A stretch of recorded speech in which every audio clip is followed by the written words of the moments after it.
My wife tells me that she didn't cheat on me with my boss, but my boss says that he slept with my wife. Who should I believe? I do not know, but I realized for sure that I do not want to have anything to do with these people, and I even knew how to take revenge on them. Many people fantasize about owning their own island somewhere, often picturing warm Caribbean or South Pacific waters. However, in Gananoque, a small city on the St. Lawrence River in Ontario, Canada, there's a unique cluster of islands known as the Thousand Islands. Many Canadians and Americans call these habitable islands home. Some of these islands even boast impressive castles, challenging the notion that only tropical locales can offer such allure. Despite being in the St. Lawrence River rather than the tropics, the Thousand Islands hold their own against any island destination worldwide, dollar for dollar. One of the area's most popular anecdotes involves the famous salad dressing of the same name. Legend has it that a local housewife created the recipe, which eventually made its way to a prominent New York City hotel's menu around 1890. While there's no concrete evidence to support this tale, it remains a cherished part of local lore. I worked as a truck driver, delivering goods across the contiguous United States and Canada for a medium-sized company with around 100 trucks. Drivers had the choice of long hauls, regional routes, or local deliveries. After long-haul trips lasting a week or more, we could opt to work locally for a week to spend time with our families, or continue with long hauls. Sometimes we could bring our wives along on trips. Many nationwide trucking companies keep their drivers on the road for extended periods, unlike ours. Some professions strain family life. Among them, the military is often cited as the most challenging, followed closely by trucking and law enforcement. During high school summers, I worked in construction, so transitioning to full-time work in that field after graduation was a natural choice. By age 23, I had become a skilled carpenter. At 19, I met Julie Simpson, an office clerk at a bakery, and we married at 21. We were happy until economic downturns hit the banking and construction sectors hard. Julie and I discussed the idea of me trying my hand at truck driving because it offered decent pay, with the main downside being the time away from home. The company I joined advertised that they would cover the cost of truck driving school if I committed to working with them for a year after obtaining my license. After considering it, Julie and I decided to go ahead with the opportunity. I was accepted, enrolled in school, and within 3 weeks I had earned my Class A CDL. Soon after, I began training with an experienced driver who taught me the ropes of driving a loaded trailer, which was quite different from handling an empty one. Initially scheduled for 5 weeks of training, I impressed my trainer enough to be trusted with my own truck after just 4 weeks. My routine involved alternating between driving long distances 1 week and handling local routes the next, which suited me well. Julie would pick up my paycheck from the office on Fridays, a routine we found convenient, despite having the option for direct deposit. After about 9 months with the company, as I was finishing up a week of local driving, my dispatcher Shirley presented me with an interesting opportunity. We had a load destined for Vancouver, Canada, with a return haul planned for Montreal, though it turned out the final destination was Gananoque. The company owner recently acquired one of the Thousand Islands. He was remarkably young for someone running a trucking company, just a few years older than me. According to Shirley, the island had 2 houses, a main house they planned to furnish with handmade furniture from Vancouver Island, and a guest house that was already furnished. If I accepted the job, my task would be to transport a shipment to Vancouver and then return with the boss's furniture. Although it wasn't expected to be ready for another month, the operations department decided to surprise the boss by delivering it early. Now here's the deal. You can't breathe a word of this to anyone, not even your wife. I'm not implying she'd spill the beans, but she handles your paychecks and might inadvertently mention something. The boss and his wife will be there the weekend after next. By then, you should be back from Vancouver if all goes as planned. Is that something you'd be interested in? Before I could respond, she continued, Remember, whether you agree with it or not, you can't tell anyone about it. Promise? I accept it and promise not to divulge anything. Good. Good. Now that you've come to terms with it, and because I like you, have you noticed that there's a new Peterbilt parked in the yard? Yes, I noticed. Well, he's yours now. Load your stuff into it. Your cargo is in trailer 2353. You can leave in the morning. Call me when you get to Vancouver and be careful. I returned home and informed Julie about my upcoming trip to the West Coast. She didn't mind because of the good salary, but we both feared my absence for almost 2 weeks. To compensate for this, we made love. Making love to Julie has always been something special. Soon after I started driving trucks, we took some photos of her so that I could take them with me on trips. I had driven to Canada in my truck 4 times. Each time they thoroughly searched my truck, every nook and cranny. The only place they didn't search the first time was the pouch hanging off my seat, where I had her pictures. After that, I always left the pictures at home when I knew I was going to Canada. In subsequent crossings, they never missed checking the pouch or any other part of my truck, even under the mattress in the sleeper berth. I left the pictures at home during those trips too. The drive to Canada was smooth. Crossing the border was routine. The Canadian officials, as always, were polite, but extremely meticulous during their searches. I called Shirley, who informed me that the boss's furniture was ready for pickup. They had brought it from the island earlier that day in anticipation of my arrival. Upon reaching my customer, unloading took just an hour, and another hour to get to the loading site. Loading the trailer itself took much longer as they carefully loaded and secured each piece individually. With a full load, I headed back east, crossing into the States again at Detroit. The drive from Detroit to Montreal was around 9 hours. I drove to Kingston and parked for the night, then called Shirley. She mentioned the boss was on the island and had a barge ready. I was instructed to go to the commercial loading dock first thing in the morning to unload the trailer and deliver the furniture to the island. I arrived at 6 o'clock, and the loading on the barge took almost 4 hours. The trip to the island lasted about 45 minutes, a direct route which made the barge move slowly. Upon arrival, I decided to surprise the boss by visiting the guest house. The island was densely covered with trees, and I was guided only by the path that led to the residential complex. There was a small courtyard next to the guest house. Nearby stood the main house, impressively large. When I came to the courtyard of the guest house, I saw the boss there. He was applying something to a woman sprawled in an armchair. I assumed it was sunscreen and assumed the woman was his wife. However, as I got closer, I realized that this was not his wife, but mine. I watched in shock as his hand moved to more interesting places. I coughed to announce my presence. Startled, they both turned to me, not immediately realizing that they had been caught. The boss didn't recognize me, but my wife did. I addressed him first. Your new furniture is coming from the marina. Then, turning to his wife, he added, You might want to get dressed before they arrive. Without saying another word, I turned and walked back to the dock, leaving them in stunned silence. I passed by the men who were bringing the first of the furniture. It wasn't until I reached the dock that I remembered I was on an island. Glancing around, I spotted 4 tied-up boats. We had heard that the island came with some boats, so I assumed they were all his. Although I had never driven a boat before, that was about to change. From all the TV shows and movies I'd seen, I knew boats had a throttle. Push it, and you go forward, pull it, and the boat reverses. I also knew there was no brake pedal, but I figured I'd deal with that later. Checking the smallest boat, I found no key in the ignition. On a nearby wall hung a board with what looked like boat keys, each attached to a rubber ball to keep them afloat if dropped into the water. I grabbed all the keys, jumped into the boat, and tried the second key. It started the engine immediately, but the boat was still tied up. I quickly untied it from both ends, hopped back in, and pulled back on the throttle.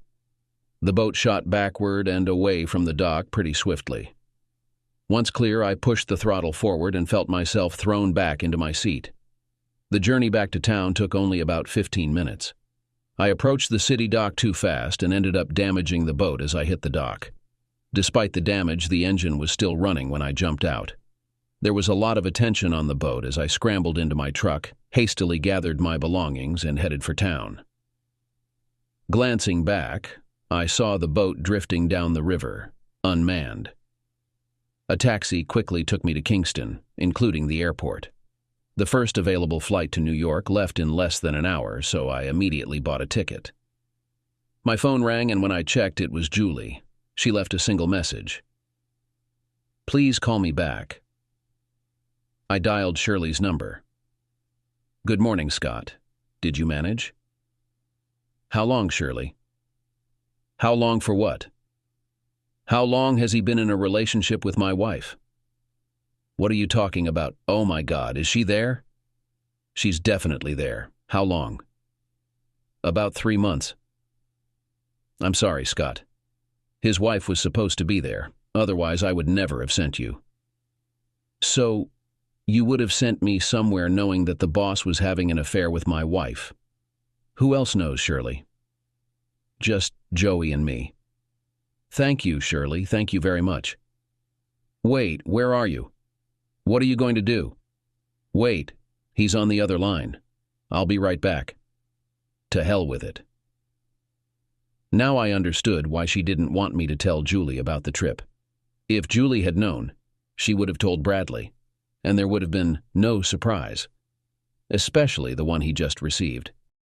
The airport was small, which allowed me to observe everything and everyone arriving and departing. I kept looking around for any of them, but they never showed up. The flight flew by quickly. After landing, I rented a car and drove home for 4 hours. But when I arrived, she wasn't there. All the way back, I couldn't stop thinking about what I was going to do next.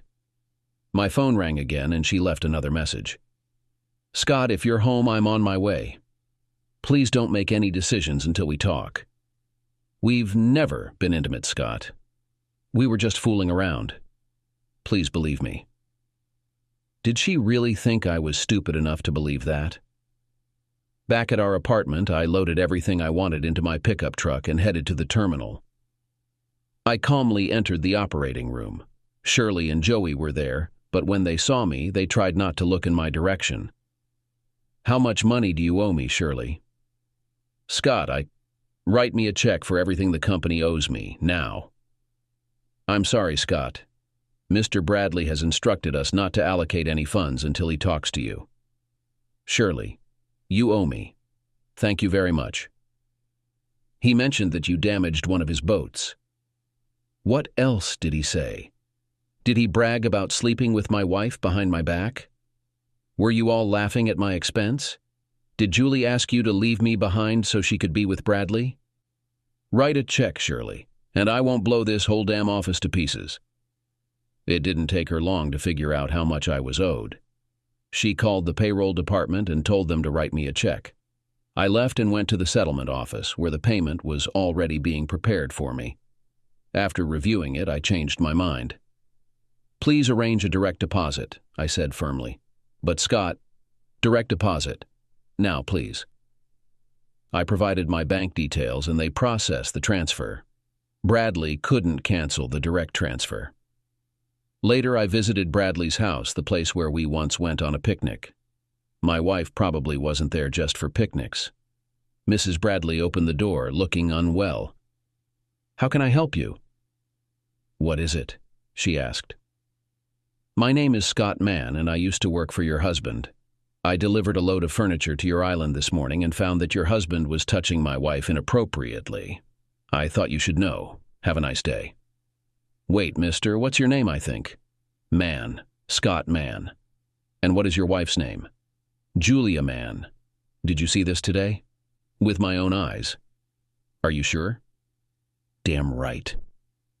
Do you really think that I would make up something like that about my own wife? I walked to my truck and drove off without a clear destination in mind, eventually ending up at my parents' place. They quickly caught up with my situation. Mom, as always, had a pot of coffee ready and offered me a cup, which I accepted. Soon after, I found myself reclining on the sofa, closing my eyes. The next thing I heard was my father's voice.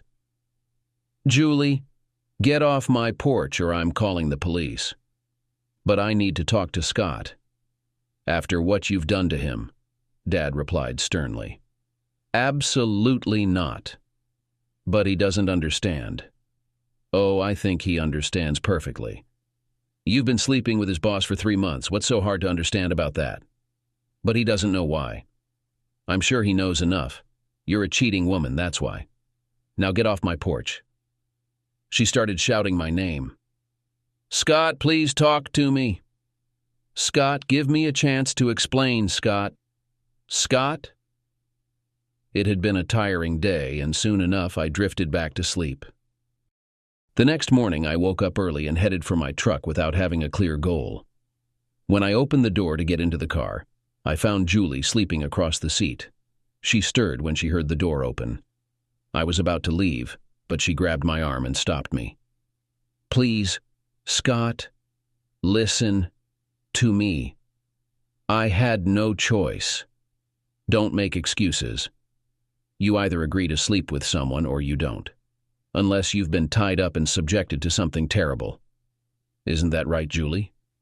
Have you been tied up or given illegal substances?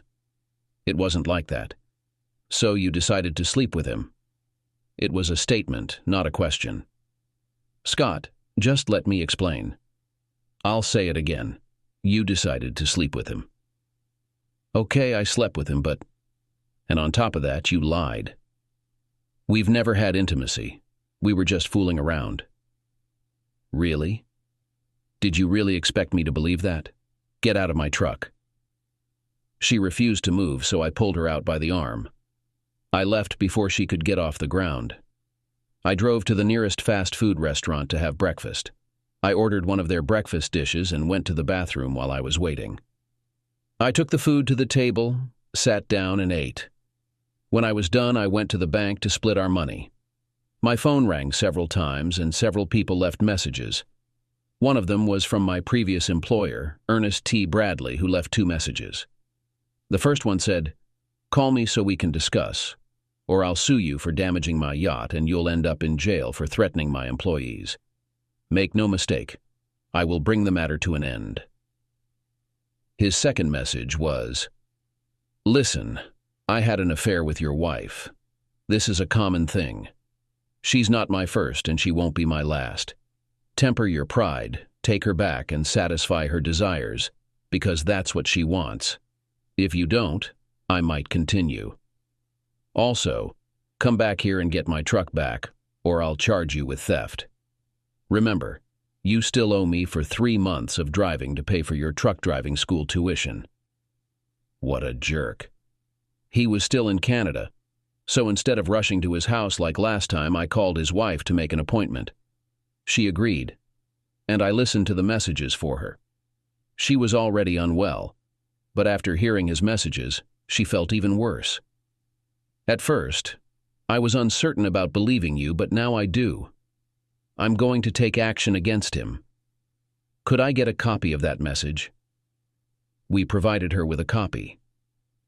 What are you planning to do about your wife? She inquired. Get a divorce, of course. I just don't know where to start. It's simple, she replied. Find a good lawyer and let them handle it. It sounded straightforward.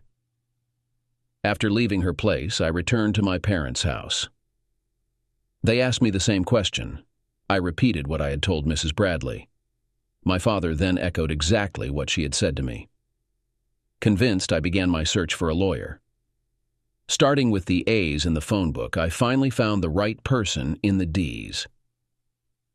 David Dennison and I instantly connected. His background was in trucking, like his family, until an accident left him paralyzed from the waist down. Despite this, he completed law school in a wheelchair. He was the only non-trucker in his family, but everyone knew and admired Ernest T. Bradley. Dennison repeatedly praised Bradley's young age and business skills. Indeed, he commanded respect from all who knew him, playing a significant role in the community by sponsoring sports teams, supporting art programs, and contributing to numerous charities. Initially, Dennison staunchly disbelieved my findings from Canada. He stood firmly in Bradley's corner, nearly prompting me to seek another lawyer. However, I decided to show Dennison the evidence. Gradually, he began to accept the truth, This could have a major impact on the community if it gets out. How do you want to proceed? Quietly, or make a big statement? I just want a cost-effective divorce. I don't want it in the papers, but the grounds will be adultery. If that means it becomes public, so be it, but no claims of mental cruelty or irreconcilable differences. She cheated, and that's what will be stated. That might be challenging with just this message. Courts often require visual evidence, especially given his stature. All right, let's try it. Okay, we'll attempt to serve her in the next few days. Any idea where she might be? Probably at work in the bakery, at home, or possibly in Canada with him. We can't serve her in Canada, so we'll aim for her home or workplace. That works for me. You can reach me on my cell or at my parents' place. I was tired of living with them, so I spent the next few days hunting for my own apartment. I found one that wasn't the fanciest or best in town, but it was mine. A week later, Julie was served at her workplace. My father owned a small welding shop. I had never shown much interest or skill in welding, but that began to change. He persuaded me to join him at work just to get out of my apartment. Both he and my mother felt I was spending too much time indoors. I had considered working for another trucking company, but didn't feel particularly enthusiastic about it, or anything else for that matter. So I opted for the welding shop.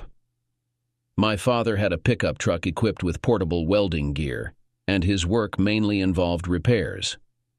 Occasionally, a customer would request a custom item, which my father would then fabricate. Julie attempted multiple times to communicate with me, but once legal proceedings began, all communication went through our lawyers. Our initial meeting occurred approximately a month after she was formally notified. Naturally, her lawyer attempted to have the adultery allegation dismissed. I categorically refused. Bradley was implicated in the divorce filing, and Julie was anxious to prevent his name from being associated with adultery in the divorce proceedings. It could tarnish his reputation in the community. He doesn't deserve that, she argued. I exploded. Are you serious? He's a despicable man who stole another man's wife, and the community should know about him. Julie interjected. If you had treated your wife better, she wouldn't have been vulnerable to being stolen. This sparked a heated argument that only ended when we were separated into different rooms.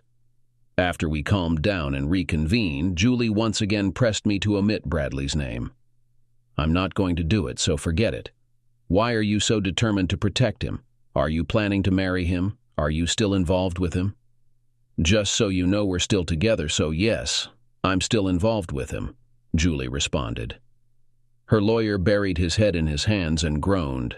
Then, without lifting his head, he said, You've just admitted in front of your husband and 2 officers of the court that you committed adultery. That's probably the worst thing you could have done. At that moment, she declared, I don't care anymore. Then she turned to me. As for your second question, yes, I'm going to marry him. As soon as he gets a divorce. So you believe he loves you? I asked. Of course. I put down my phone and listened to his message for her. That's not what he meant. He was just trying to upset you, I explained. I grinned as Mr. Dennison took an envelope out of his briefcase and pushed it across the table to Julie. Her lawyer intercepted the envelope, tore it open, and examined the contents. After reading the attached note, he carefully studied each photo, one by one, before handing the package to Julie. She looked at the photos first, and then read the note aloud. Mr. Mann, this may be useful for your divorce. The first 5 pictures were taken on the island 3 weeks ago. This woman is the wife of his hairdresser. She left her husband to spend the weekend with my husband. The next 6 were taken at our house last week. I was out of town with my parents. He picked up this woman in a bar. I have no idea if she's married, and I don't care. I do not know her name, and I doubt that my husband knows either. She was just another conquest, just like your wife. It was signed Cynthia. All the photos showed Bradley with 2 women. Their actions were unmistakable. Julia pushed the photos across the table, got up, and left the room. I never saw her again until we met in court. We shared everything. She took half of our money, her jewelry, china, silverware, and clothes. She stayed in our apartment. Bradley's downfall in the community was swift. His reputation crumbled and the 3 sports teams he sponsored disbanded. Cynthia received half of their assets, including half of the trucking company and their house. She declined ownership of the island in Canada, leaving it to Bradley. He then invoiced my attorney for truck driving school fees, falsely claiming I had violated our contract by ending my employment early. In response, Mr. Dennison promptly sent a scathing letter on our behalf. Cynthia later called, advising me to disregard the letter and inquiring if I was interested in returning as operations manager at the trucking company. Although tempted, I declined. Over the following year, I discovered that with dedication, I could weld quite skillfully thanks to my father's patient teaching. I also realized I took pleasure in it. My dating life was sporadic. I never had a serious, lasting relationship. However, I seldom lacked companionship as there were plenty of opportunities. Occasionally, I crossed paths with Julie, and we always acknowledged each other. Bradley sold his trucking business, and I lost contact with Cynthia. I did run into Bradley from time to time, though I doubt he would recognize me now. During my time driving for him, I was just one of many drivers he barely saw. As I honed my welding skills, I developed a fondness for working with metal. Alongside repairing items in the shop and conducting on-site repairs with the truck, I began crafting small items such as weather vanes, custom gate hinges, and mailbox stands. My father and I usually avoided working on weekends, but one Sunday afternoon, I found myself laboring over a detailed weather vane. Struggling with its proportions, I stared at it, hoping for a sudden solution. I hadn't heard anyone enter or leave, but a presence made me glance up. It was Julie. Neither of us spoke. She stood there for a couple of minutes before pulling up a metal stool and sitting down. "Can we talk?" she asked. "I've got nothing to say." "Okay, just listen." Leaning forward, she continued, "I don't have a good reason for what I did. You and I had a good life. We had enough money, a nice apartment, we loved each other, or at least I thought we did. So why did I suddenly decide to sleep with Bradley? The answer is both simple and complicated. I could blame you and say you were away too much. That's one of the lines he fed me, and eventually, I believed it. He also said you didn't treat me right when you were home, and over time I started believing that too. He told me every truck driver finds someone else on the road, and soon I could picture you with some waitress at a truck stop. He even said truck drivers never make enough to treat their women right, and eventually, I was convinced of that too. He was, and probably still is, a smooth-talking jerk, and I was foolish enough to fall for it. It wasn't a sudden thing. He worked on me for months. Then Shirley started in, telling me how well Bradley could treat me if I let him. She said she could cover your tracks so you'd never know. She even told me Mrs. Bradley approved of his affairs, as it supposedly made him a better husband. She claimed Mrs. Bradley personally approved me after seeing me pick up your checks. Those lies sound ridiculous now, but back then they seemed plausible. I see that clearly now. I sat there listening. When I thought she had finished, I spoke. "Why are you bringing this up now?" "I don't know. I never really wanted to tell you any of this. Not the whole truth, at least. I didn't want you to see how foolish I'd been. I always imagined I'd come up with some story blaming you, and I did think up some whoppers, but I could never bring myself to say any. This afternoon, as I drove past your store, I saw you inside and stopped. I didn't know what I'd say, only that I had to say something if you'd let me. And what came out happened to be the truth. What did you hope to gain by telling me? Just that you'd know none of it was your fault. It was all my own selfishness and the fantasies he fed me. And I wanted you to know that, believe it or not, I never stopped loving you. That's where I think you're lying.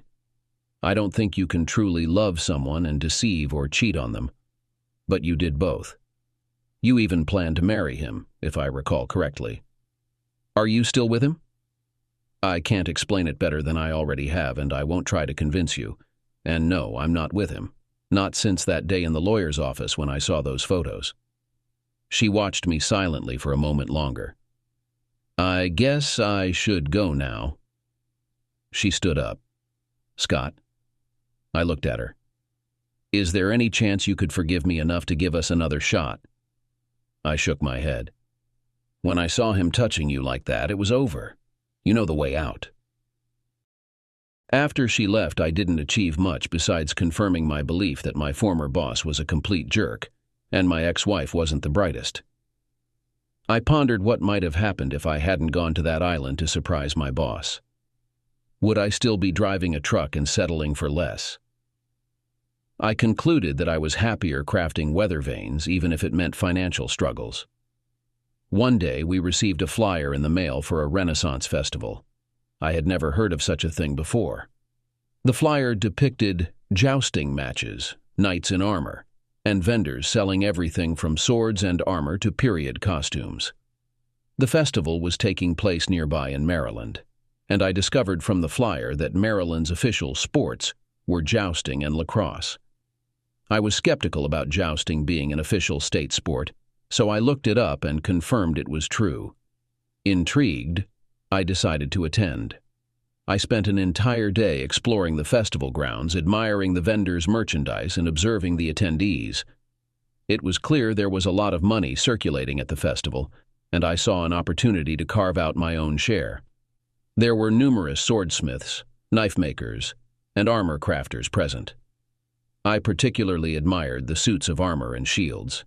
Inspired, I returned home and delved into research.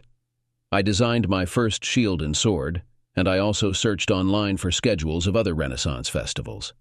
I crafted 5 shields and 7 swords and brought them to the nearest festival I could find. To my surprise, I discovered there were numerous festivals scattered across the country. Arriving a day early, I engaged with several vendors. One in particular, who sold what I believed to be the finest swords and knives at the event, caught my attention. I proposed a deal. I would leave my creations for sale, and he would earn a commission on each item sold. Though hesitant at first, he eventually agreed. Unable to find lodging nearby due to the festival's popularity, I reluctantly drove back home that night. Normally wary of strangers, I had no alternative for selling my wares independently. On Sunday morning, Teddy Wyckoff, the vendor, called to inform me that all my items had sold out. He promised to send a check. And just like that, I had a new business venture.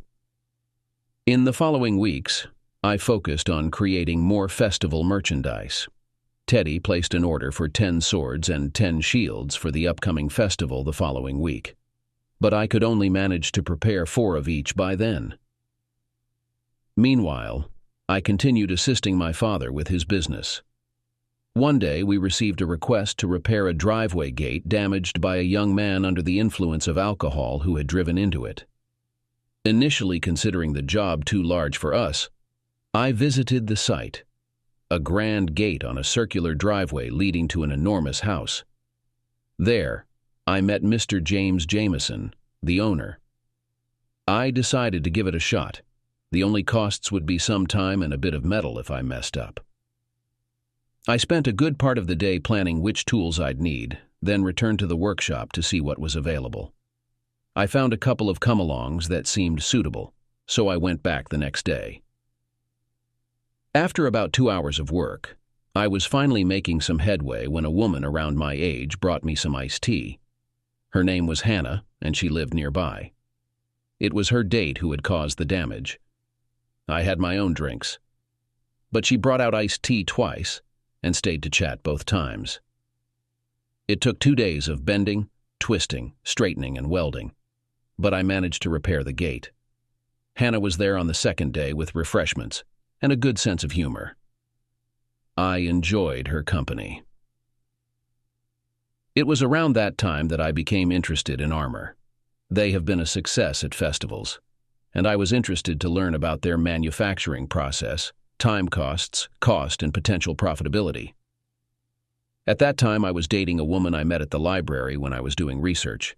We saw each other at least twice a week, and our time together was intimate. However, like my previous relationship, it gradually faded away after a few weeks. There was a movie theater in the mall which I rarely visited. One Friday evening, when I was particularly bored, I decided to go there. Before the movie started, Hannah came in with some guy, and they sat right in front of me. He immediately put his arm around her shoulders. Less than 5 minutes after the start of the viewing, I heard Hannah say sharply, "If you touch me there again, I'll do something terrible." He quickly took his hand away and she left in anger, and her date followed her, begging her to come back. I followed them outside. I have to hand it to her, she didn't tolerate any nonsense from him. Though I couldn't hear clearly, they were clearly arguing. It was then that I decided to step in, something I'd never done before. "Excuse me, Hannah. Are you all right?" She glanced at me, taking a moment to recognize me. "No, I'm not. This guy won't leave me alone, and I've had enough. Could you take me home?" "Of course." As we walked towards my truck, another guy approached us. "Are you okay, Hannah?" he asked. "I am now." "Would you like me to give you a ride home?" he offered. Without even acknowledging me, she agreed, and they walked towards his car as if I wasn't even there. I watched them leave, shaking my head, before finally heading home myself. Several days later, I visited her house again. There were some railings by the walkway to the swimming pool that needed attention, so Mr. Jameson called me back. When Hannah saw me, she came over to greet me, but didn't mention the incident at the movies. I felt annoyed about being completely ignored then, so I wasn't really in the mood to chat. She seemed to pick up on that, and left. The next day, I returned with replacement parts for the railing, which was a standard off-the-shelf model, so parts were easy to find. Hannah was on her way to the pool and stopped to talk. I mostly ignored her. I used to enjoy our conversations when I worked on the gates, but since the theater incident, not so much. "Are you upset with me?" she inquired. "Do you recall last week at the theater?" I queried. "You mean when I was with that guy?" "Yes." "What about it?" "You asked me to take you home. Remember that?" "Of course." "What happened after that?" "Nothing much. Jimmy came and drove me home." "And you didn't think there was anything wrong with that?" "No." "Why was there?" "Not if you didn't notice anything, I suppose." I grabbed a hammer and started banging on metal, hoping she would take the hint and leave. "That doesn't make any sense." "I think it does." She grew impatient. "I don't see how." I stared directly at her. "That's the issue." I resumed banging on the metal. She got the message and walked away. It took the rest of the day to finish the railing. I became more interested in suits of armor and conducted extensive research on their construction. After building my first suit, I felt quite proud and decided to show Teddy a picture of it. "Stick to shields and swords," he chuckled. "You're talented with those. The armor needs a lot of refinement before it would appeal to buyers." A few days later, I was enjoying a beer and watching a baseball game at a local bar when Hannah approached me. "I'm meeting friends for drinks. Would you like to join us?" she asked. "No, thank you. I'm fine where I am," I replied. She started to leave, but paused, looking at me. "Are you ever going to tell me what I did to upset you?" "If I have to explain, it's a shame." "Enjoy your drinks," I said. As I was finishing my beer and preparing to leave, Hannah returned. "Oh my God, Scott. I didn't mean to ignore you at the theater. That octopus was so infuriating I didn't know what I was doing. Please accept my apology," she said, presumably having discussed our conversation with her friends who set her straight. "Apology accepted," I replied. She smiled. "Now will you join us? Please? Just for one drink. I owe you that much." I smiled back. "All right, thank you." I ended up joining them, and it turned out to be an enjoyable evening. Throughout the night, a couple of Hannah's friends gently reminded her about her manners. I started to feel sympathetic towards her. The group dispersed, and as we all headed out, I walked alongside Jeannie. Earlier, I had sat beside her at the table and inquired about Hannah. Jeannie explained they had been longtime friends. "Listen, Scott," she said. "I'm not her best friend, but we're close. There's something about you she likes. She's sorry for how she treated you. She even told the whole table and you. You've got to give her credit for that. Give her a call. Do you have her number?" "No," I replied. "Give me your phone," she said, and I handed it over. She entered Hannah's number. "Call her." The following week, I was at work in the shop when Hannah showed up. I figured she got the address from her father. "Did you have fun the other night?" she asked. "I did. Your friends are great," I replied. "That's good to hear, but what about me?" she questioned. "What about you? Do you like me?" I apologized, remember? I remember. "Then why aren't we friends?" I smiled. I believe that we are making progress. Apologies do not guarantee friendship. It's just an admission of understanding the mistake, regret for what he did, and a sincere apology. Whether the other person accepts it or not depends on him. I accepted her apology, but that doesn't mean we're becoming best friends. It means that I acknowledge her understanding and regret, provided that her apologies were sincere. That's how it was. I agree. Great. So let's have dinner, I suggested with a laugh. "Why not?" she replied. "This could be a step toward strengthening our friendship." "Of course, when?" "Tonight." That's what we did. Hannah and I had dinner and our friendship blossomed. We dated for 2 months before the relationship escalated, but that was just the beginning. She had a natural gift for finding common ground. Our relationship developed, and soon we wanted to be together all the time. She came to the store just to be near me and enjoyed reading while I was working. We enjoyed these quiet moments spent together. No words were needed, just each other's comfortable presence. During a late-night conversation, I learned that she had been briefly married. However, what really surprised me was when she revealed that John Jameson wasn't her biological father. Her mother had married him only 7 years after her real father, who owned a trucking company, passed away. Her older brother, Ernest, who was 6 years her senior, had shown a talent for running the business and eventually took over with their mother's support. The company prospered under his management. After getting us drinks, I returned to bed and asked, "Tell me more about your brother." "I've already covered the essentials," she replied. "In short, the trucking business did so well that he and my former sister-in-law bought an island in Canada. Then he got tangled up with a woman who caused trouble, leading to a divorce and the sale of the company. Apparently, this woman's husband started working for him and saw an opportunity to exploit my brother. The wife managed to manipulate him into a compromising situation on his own island. My sister-in-law divorced him, took half the company, and they had to sell the rest. They were nothing but a pair of thieves." I finished my drink quickly. "How much did they get out of him?" I asked. "My brother never told me, but they found out something." "Do you know their names?" "I knew, but I don't know anymore." I considered telling her the truth, but I knew it could end our relationship, so I decided to take the first step instead.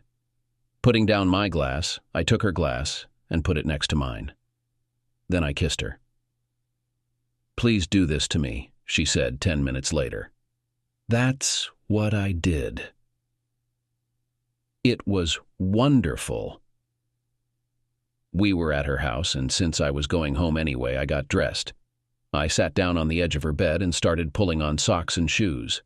When the right moment came, I started.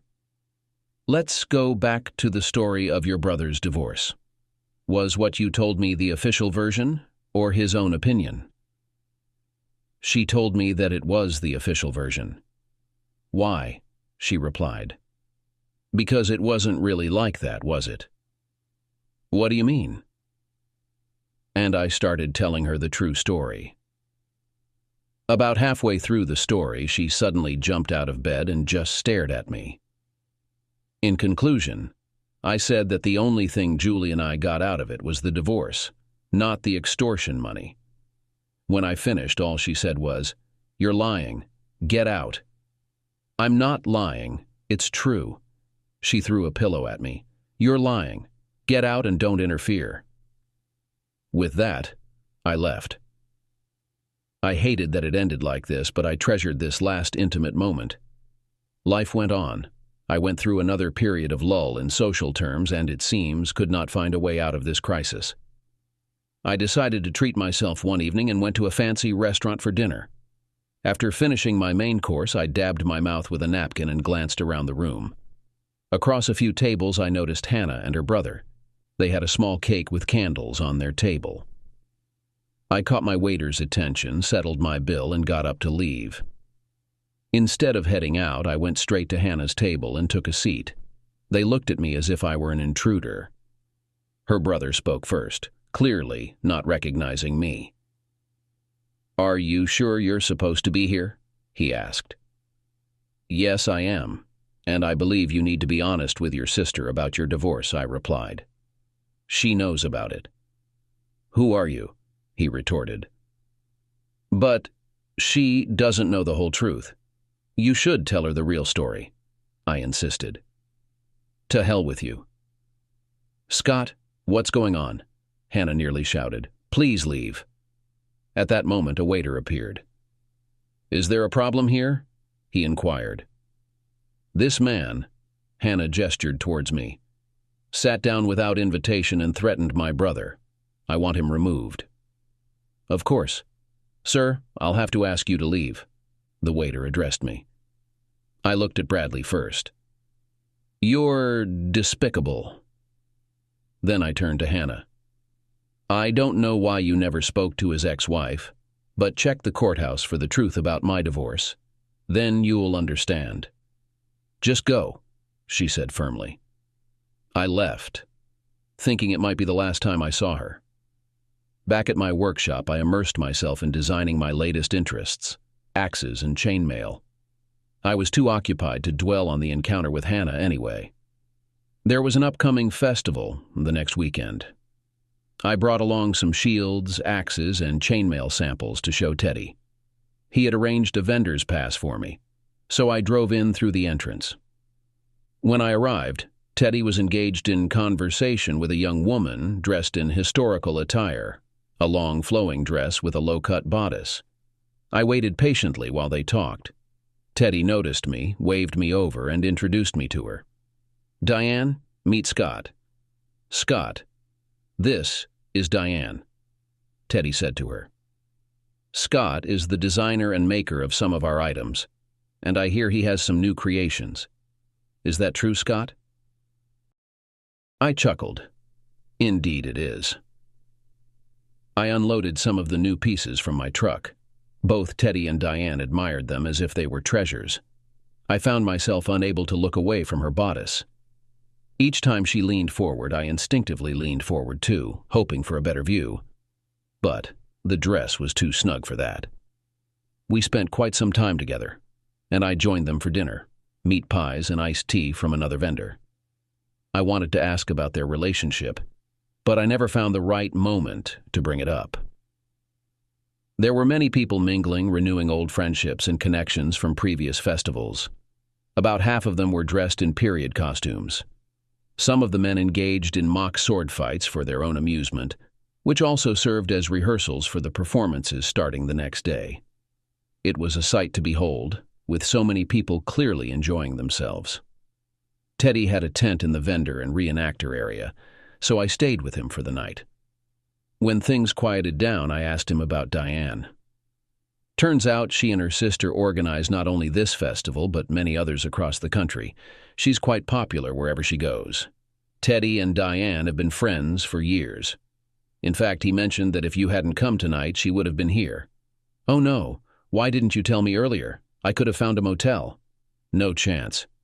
Even if I had allowed it, there isn't a room available within 50 miles. When the attendees began arriving the next day, the reenactors enjoyed even more interaction with them. Diane was especially popular, as I heard repeatedly. I spent the entire weekend with Teddy. At times, I took over his booth while he and Diane went to his tent. This gave me plenty of opportunities to chat with other vendors and attendees. We sold out of all my items that Teddy had in stock, along with what I had brought. It turned out to be a profitable weekend, and it convinced me to attend more festivals in the future. The festival concluded on Sunday, and I assisted Teddy in packing up his booth. Since home was an 8-hour drive away, he persuaded me to stay another night. Their next festival was an 18-hour drive from home, with setup starting on Wednesday for a Thursday opening. I doubted I'd have enough time to craft chainmail, but I agreed to give it a try. Upon returning home, I headed straight to my workshop and began working. It wasn't until late that I started to yawn and realize how tired I was. I hadn't slept much over the weekend. I finally left when the clock showed nearly 2 in the morning. I arrived home just before 3, and within minutes of my arrival, the doorbell rang. Opening the door, I found Hannah literally falling into my arms, reeking of alcohol. Behind her were 2 police officers. "Are you Scott Mann?" "Yes, I am." "Is she your girlfriend?" "I know her, but she's not my girlfriend." "Are you sure? She claims you're her boyfriend." "Not at all. Last time I saw her, she accused me of lying and threw me out of her house, so I can assure you, I'm not her boyfriend." It wasn't entirely true. I had seen her recently at the restaurant, but that wouldn't change their minds. "All right, come on, Tommy. Let's take her." Tommy, apparently his partner, stepped forward and grabbed one of her arms. "Where are you taking her?" I asked. "To spend the night in the drunk tank." "No, don't do that. I'll take care of her." "Are you sure?" "Not really, but I can't let her spend the night in jail." I helped her onto my bed, the only one I had. I'd sleep on the couch, better than the air mattress in Teddy's tent, though I'd prefer my own bed. Instead, a snoring, drunk woman lay in it. I was nearly asleep when I heard someone vomiting. I quickly got up and rushed to my bedroom. It was too late for the trash bin. The vomit was already all over my floor. She glanced at me, then vomited again. I made a decision in just a couple of seconds. I left the room, closed the door, and slept on the sofa with a smile. The next morning, opening the bedroom door nearly knocked me out from the stench. I couldn't bear to shower, shave, or dress in that awful-smelling room, so I went to work. She didn't contact me all day, and I expected her to still be asleep when I returned home. I was mistaken. She had left, and the place was immaculate. There was no trace of vomit smell. I headed straight for the shower. I looked for a note, but found nothing. That night I realized she had even changed the sheets. Since I only had one set, she must have washed them, probably along with her clothes. I worked tirelessly, but couldn't complete any new chainmail. Teddy stopped by and took the few shields, swords, and axes I had stored away. We discussed the possibility of hiring help, but we both knew metalworkers were scarce. So we decided to train some instead. We placed advertisements in the local newspaper and the festival newsletter. One Friday night, I was in the shop working on inventing a machine to speed up chainmail production. There were a few available on the market, but I believed I could improve upon them. Late and weary, I heard a knock. It was Hannah, looking serious. "Thank you for getting me out of trouble," she said. I nodded. "I tried to tidy up afterward. Was it okay?" I nodded again. We stood in silence, unsure what to say. "Look, it's been a long day. I need some rest," I said, gently guiding her out, locking the door behind me as I headed to my car. "Good night." Just as I was about to leave, I heard her voice. "You were right. My brother lied. I'm sorry." I waved back and drove home. Suits of armor captivated me.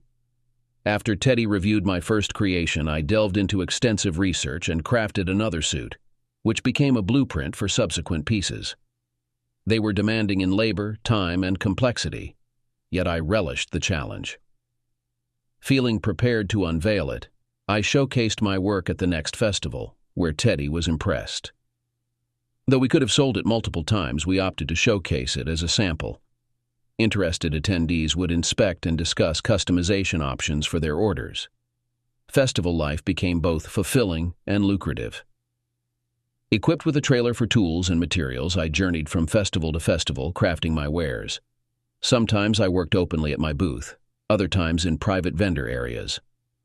One evening, amidst festivals, I marveled to my father about the surprising success of Renaissance metalwork.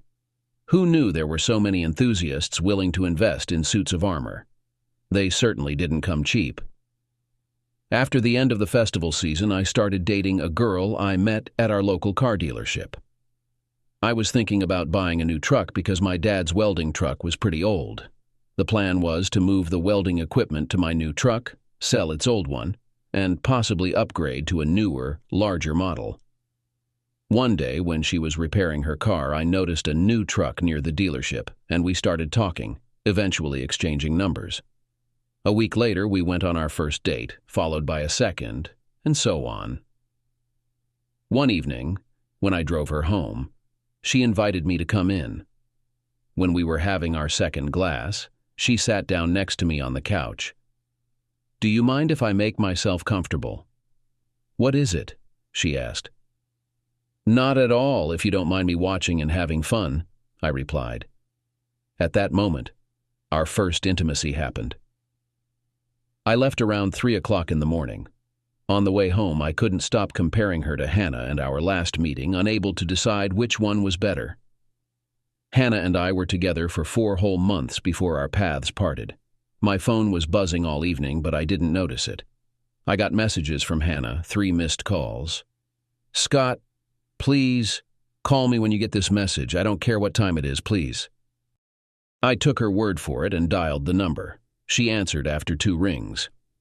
"Hi, Scott," she said in a slightly tipsy voice. "Did I wake you up? I think I dozed off. I tried not to go to bed waiting for your call." "Good." I called. "What's so important?" "I should have told you that my brother lied about his divorce. You were right, and I'm sorry." "You've already apologized for that. Is there anything else?" "Yes." There was a pause.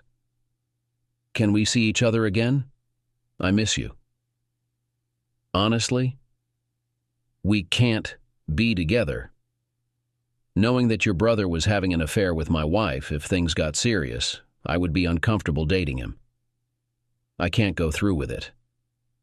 I could hear her crying softly. "I knew you'd say that, but I hoped you wouldn't say it. Goodbye, Scott." The Renaissance festivals were in full swing again. I sorted out my vendor passes, purchased a tent and camping gear, and hit the road. Most of my time was spent assisting Teddy at his booth or crafting new items to sell. Over the off-season, my armor had greatly improved, and we managed to sell at least 1 suit at each festival, though the labor-intensive process limited our sales potential. A couple of days after wrapping up one festival, Teddy asked if I could manage his booth at the next one. I agreed, and he conveniently dropped off his trailer stocked with everything I needed. Loading up my truck, I left my own trailer behind and used his instead. I worked 3 consecutive festivals, even creating shields in front of curious onlookers. Progressing further, I started demonstrating my chainmail machine by the 3rd festival. The upcoming event near Philadelphia was set to span 11 days, making it one of the largest in the country.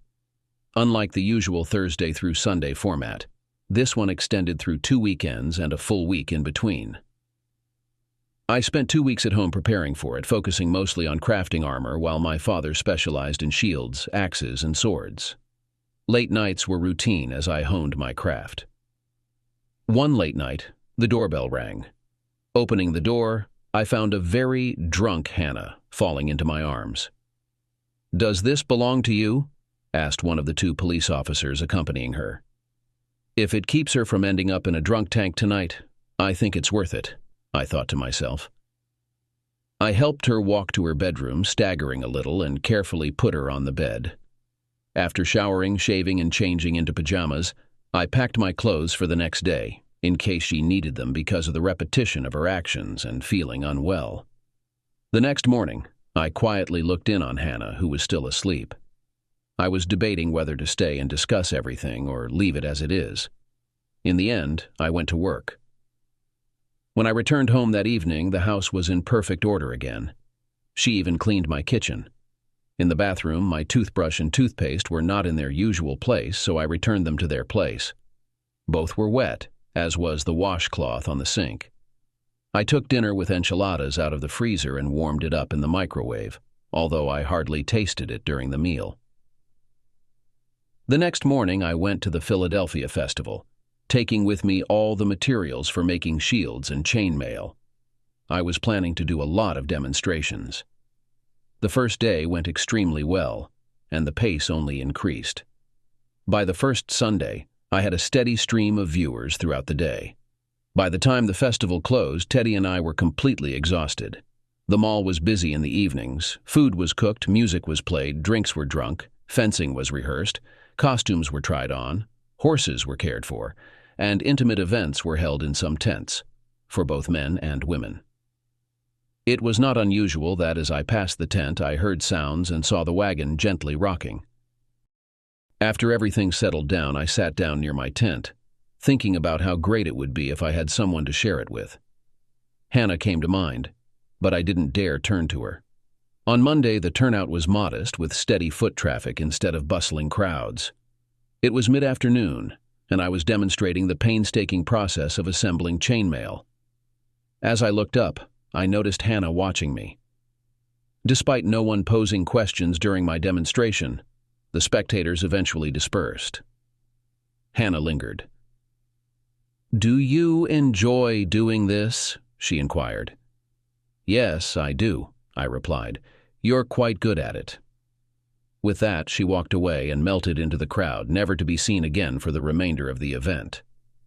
Later in the week, my parents visited on Wednesday, bringing additional shields and axes. I gave them a tour, but they seemed less than impressed with my endeavors. They criticized the vendor's area and particularly disliked my tent setup. The remainder of the week and the weekend went smoothly, leaving both Teddy and me satisfied. Taking a day off upon returning home, I found my father at the shop, diligently working on chainmail for me. As I excitedly shared my plans for a motorhome and a larger trailer, the door swung open, and in walked Hannah. "This festival was very fun. My friends and I are planning to go to the next one, which is nearby," she said. "We're even thinking about dressing up in costumes." "It should be fun," I replied evasively. "Will you be there?" "Maybe." My father and I continued to work and did not look in her direction.